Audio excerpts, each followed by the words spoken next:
Hello, Perennial Pride. Welcome to today's podcast. Thanks for joining me. As always, I really enjoy doing this podcast. And today we're featuring a special Best of 2025 episode. We've brought together some of the most meaningful conversations of the year, from trust administration to the power of infinite banking to navigating private equity with confidence. These clips highlight the wisdom and strategies our listeners found most valuable. I hope you enjoy this curated collection. And also, I want to thank you all for being here in this 2025, and I hope to see you all in the next year. Take care, and we'll see you on the next episode. Today, I'm fortunate to have Anthony Giappe. He's the chairman of Sterling Trustees, and people hear trusts, they can spark a lot of unique things in people's minds. I know most of your clientele probably are wealthy or families, but can you just share just on your own sort of your definition, kind of what are trusts and why do they even matter, right? And why should we even be caring about this? No, listen, trusts are a great vehicle to be able to hand down a family legacy, whether you've made money in the stock market or from a family business that you've sold and whatnot, and want to make sure that those assets are protected for multiple generations and not sort of given directly to your kids who may blow all that money and nothing left of your legacy. And so trusts really can be used to do that. But trust can be used for other things as well. I mean, it's not always high net worth, ultra high net worth families. It's even somebody that's saved $1 million and they've got a kid that doesn't know how to handle money, and they're worried that if they leave him $1 million, he's going to spend it in 6 months. But trust is a great way to protect it and make sure that he gets a steady stream of income, but doesn't blow through all the principal and all the hard work that maybe his parents have put in to achieve saving $1 million. Can be protected for not only for their kids, but their kids and so forth, if managed correctly. Yeah, no, it's interesting. I don't know if you people posted someone, I heard someone, I think he's a former investment banker, or he could be still, that he wrote a book called Die with Zero. And basically, up to spending more while you're alive, but like leaving nothing for the next generation, right? In terms of it. So it's an interesting concept. And we're talking about the polar opposite. Like we want, generations to thrive and not just spend money, but we utilize resources wisely over lifetimes, hopefully. Yeah, no, I mean, that's obviously the bigger the trust. I mean, it definitely does come with issues. I mean, for the beneficiaries, if you're a 20-year-old and you're getting income distributions from a trust, it's a great way to sort of stifle your ambition in life and have no motivation to go get a job and whatnot. And part of being a trustee is how do you deal with that, and how do you work with beneficiaries to ensure that they are functioning members of society and not sort of leaning on trust income or distributions from the trust to maintain their lifestyle. And that's a big risk. When what we find is a lot of this is really what the parents have instilled in their kids in terms of their values and their values around money, and do they respect money, or was money something that they want to spend and can't get enough of? And so there's a whole myriad of factors there, but it really makes for some interesting dynamics when you deal with wealthy families. Yeah, and to that point, I mean, you talk about wealth, and it can be, the hyper focus can just be on the money aspect, but yeah, I suspect you get into a lot of other things, to your point around how they use those resources properly and for good, and adhere to kind of what these trusts are trying to help support. Yep. It's bigger than just the money, right? What you do with it and kind of maybe how you contribute, however the parents, I guess, really want to sort of instill in their kids. So you become bigger than that, and that's kind of what you help with. Yeah, no, that's absolutely what we help with. And sometimes the parents just aren't good parents. I mean, they've been successful at business, and maybe that's where they've spent all their time, and maybe haven't spent enough time with their kids instilling some of these values. And sometimes we get left sort of, I don't want to say left holding the bag, but it's our job as trustee to be able to communicate with the beneficiaries and try to get them to understand what a trust is, how it works, how the underlying investments work, so that they start to get a better education that maybe they got from their parents who were just focused on creating the wealth. Yeah. So at basic level, and then again, estate planning, which I don't know what the stats say these days, but I think there's publish a huge percentage that don't even have a basic estate plan in place, let alone having any level of trust in their families. Yep. But for people who at least have some basic trust, maybe a remote living trust, something basic like that, they're asked to name their trustees. And so typically who's that? Like a family member or I don't know, banker or CPA or advisor or something, right? So talk more about that, because I don't even think most people even think about it too deeply or even include those people into the conversation. But and why is someone like your company kind of a different sort of option? Yeah, no, I mean, that's, listen, when you're creating a trust, whether it's a revocable trust or living trust or whatever, when you're putting your will or estate plan together, I mean, listen, a lot of people doing that in their 30s, they're about to have kids and they want to make sure that all the loose ends are tied up and they're not thinking about creating wealth and what happens when they die and trust gets funded. And so what do? They name oldest kid or aunt, uncle, brother, sister into these roles. And for a lot of them, they think, well, that's really nice that they trust us with this money to do it. But, you know, what they're not thinking about is a lot of these people are the same age as you. And so when you're ready to die, they're probably close to doing it themselves.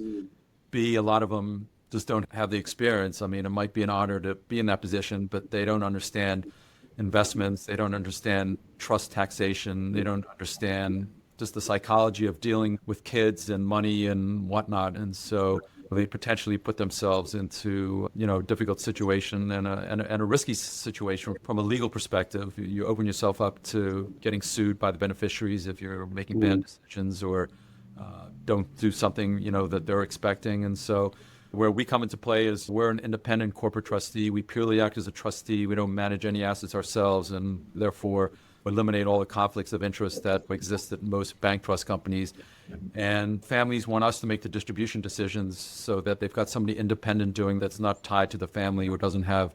But you may have might be an aunt or uncle, and they have a great relationship with the oldest son, but don't really know the other two kids, and so they may be like favorites or whatnot. So there's so many different dynamics that can happen there that families just don't think about where services really come into play. I'm honored to bring a friend of mine, a guest, Mark Hutchinson, who's the founder at CoreView Wealth, and he's a fellow authorized and infinite banking practitioner with me, and gotten to know each other, and I really value his opinion and expertise. When I share this with people, they're just saying, "Oh, it's that marketing moniker to help you sell more life insurance." Right? It's funny. So, it's like, how would you typically explain it? Like, what is infinite banking? Yeah, I tell people at its core, infinite banking is really building your own private banking system using specially designed dividend paying or participating whole life insurance. And it's usually at that moment that all the air gets sucked right out of the room, right? Because everyone has this opinion and pre-existing opinion of whole life insurance. Dave Ramsey's and Susie Orman's of the world, but there's a lot of the financial world. I see it on social media a lot with financial planners and advisors really just saying, look, permanent life insurance is a big ripoff and you should just have term and invest all the rest. It's a great cliche, but really that's not what this is about. If you think about it, having that dividend paying whole life insurance being specially constructed, it's constructed in such a way that it can be overfunded and overfunded rapidly. So that's what really makes a difference.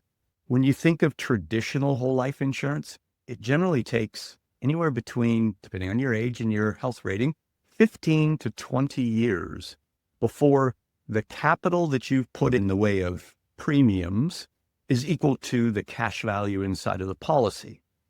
And in what we do, as you well know, we're striking those milestones in year 4, year 5, year 6. It depends on the build and what that looks like and how much capital someone can fund their system with. But the goal here is to flow capital into the contract or into the policy, which gets it into an environment where you get a guaranteed return. It has a tax advantage status. It's continually compounding. And then when you need to access that capital, you can borrow against it. You can use the insurance company's money. They will loan you. And while you're doing that, your underlying capital is earning a rate of return. So it's a much more efficient way of doing things, and it fundamentally changes the game. You often hear, and this is what, to your point, like why, and I think you kind of alluded to it a little bit, why most advisors would never even bring this up. Because they've been trained to, everything's got to be market-based, keep everything invested, right? You got to keep investing. This is the market's maybe the best place to invest. So why the whole life insurance is just the worst investment, right? It's the worst one to make. Why would anyone do it? And so that's typically what you hear, is that's one of the biggest misconceptions around this. It's not even an investment. So I think if you want to talk about like misconceptions, is that it's not, people think it's just about life insurance, and it absolutely is not. I mean, the benefits of life insurance are tremendous. And so we have those added into what we're doing. But at the end of the day, it's not about life insurance. It is about a vehicle that allows us to have these guarantees and these tax advantage statuses and really use it as a banking function. So that's one of the misconceptions. Another is that infinite banking is a product, and there is no product. It's a process. The other thing I think I hear is that it's a terrible investment. Well, this isn't an investment. Like, the concept of infinite banking is not about an investment. This isn't about chasing a rate of return. If you're looking for a rate of return, you would do that outside of this. What this is going to do is it's going to give you this environment where you have consistent earnings that are guaranteed, that are not correlated to the markets, and that you can build on top of. It becomes a foundational layer. So I think that's really an important distinction with this. I don't think anyone I would know is in love with, say, their bank and what they do for them. They felt like they don't get a whole heck of a lot out of it. When they need some money, they have to go apply and go through a rigorous process to go be able to get it, right? This gives you another option to help you to store some wealth and finance anything in life, for that matter. Yeah, and back to the advisor for a second. Advisors are trained to think transactionally, right? So everything's a transaction, not a system. And this is very much a system. And I think that's a really important distinction, is that it is a system. And the traditional financial system sort of teaches all of us to think linear.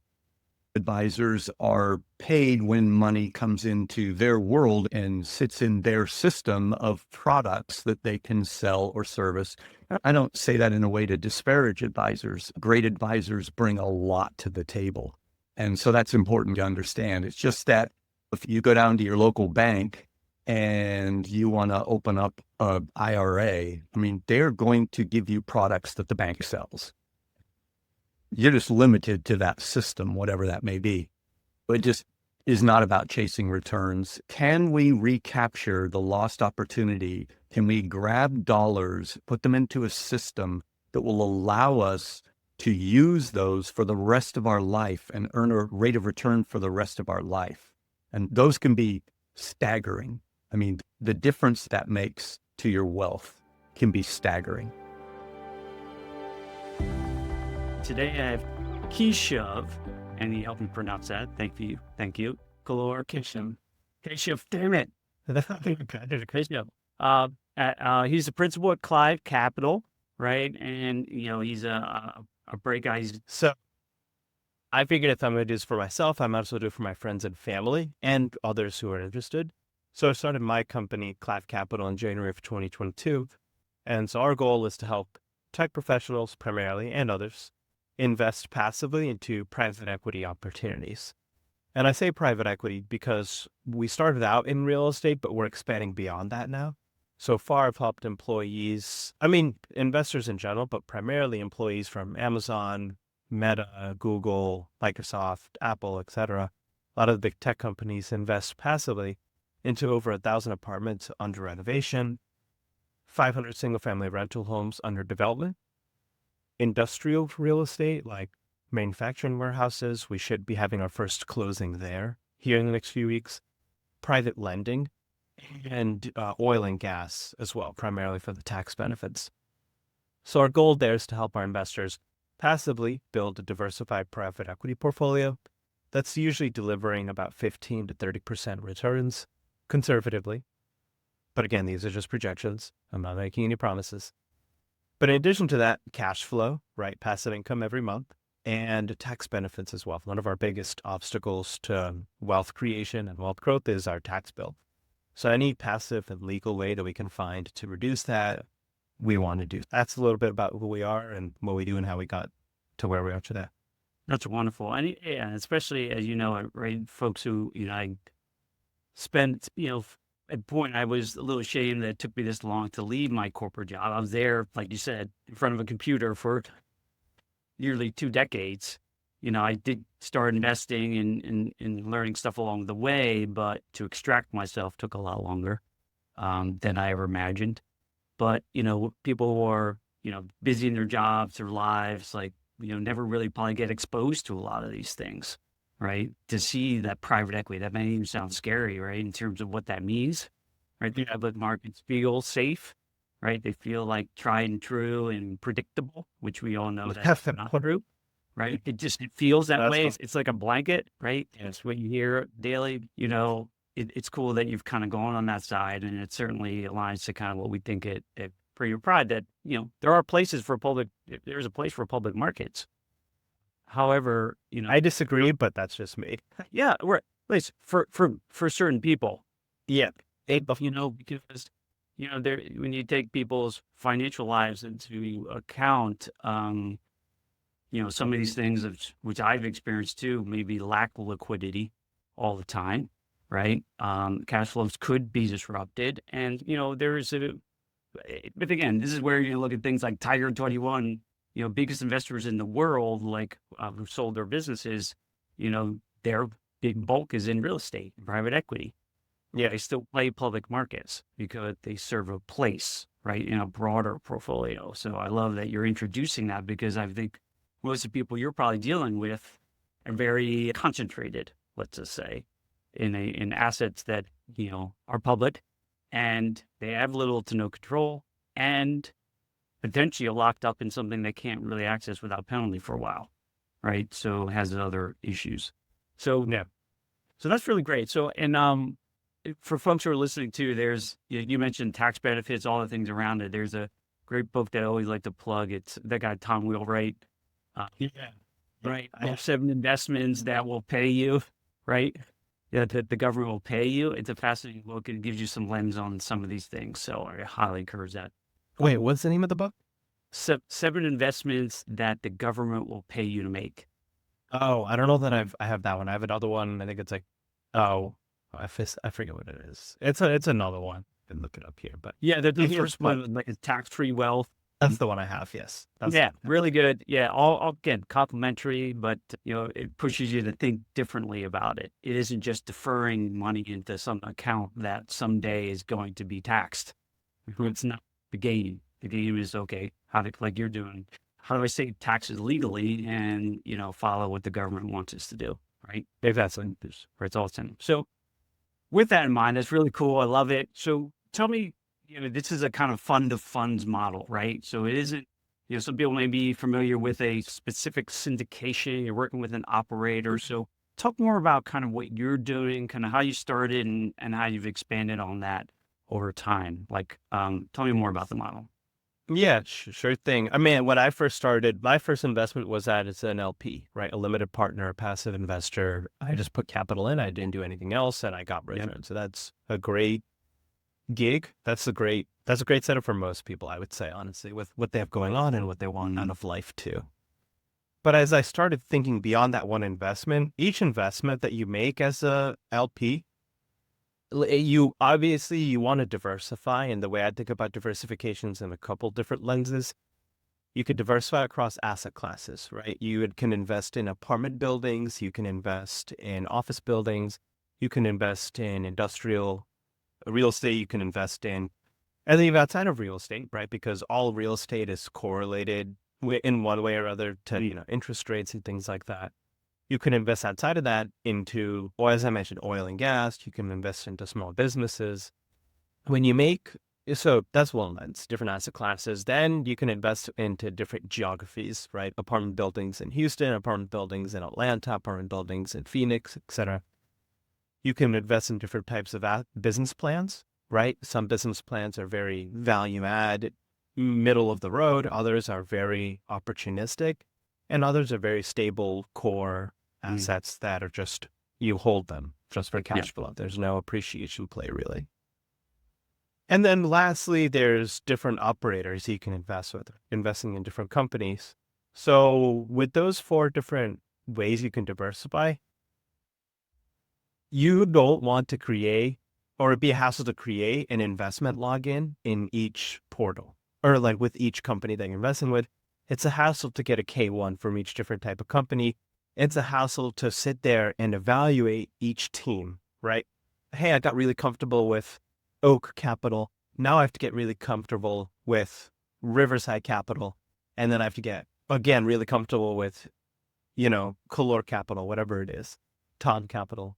So the fund of funds solves all these different problems. And I really like it. Personally, I invest into my own deals, and then I obviously bring on my friends and family and all these folks in tech, etc. And anyone else who's interested, of course. It's easy for them because they don't have to create a login that's the simplest thing. You don't have to create a login in 10 different investor portals. You have one portal that you can go through, which is like my investor portal, that you can go through to find all of the investment opportunities. Second, you don't have to do due diligence on 10 different operators and get comfortable with that. That is my job as the fund of funds manager, and my team's job is to get comfortable with different operators to help you diversify into different asset classes.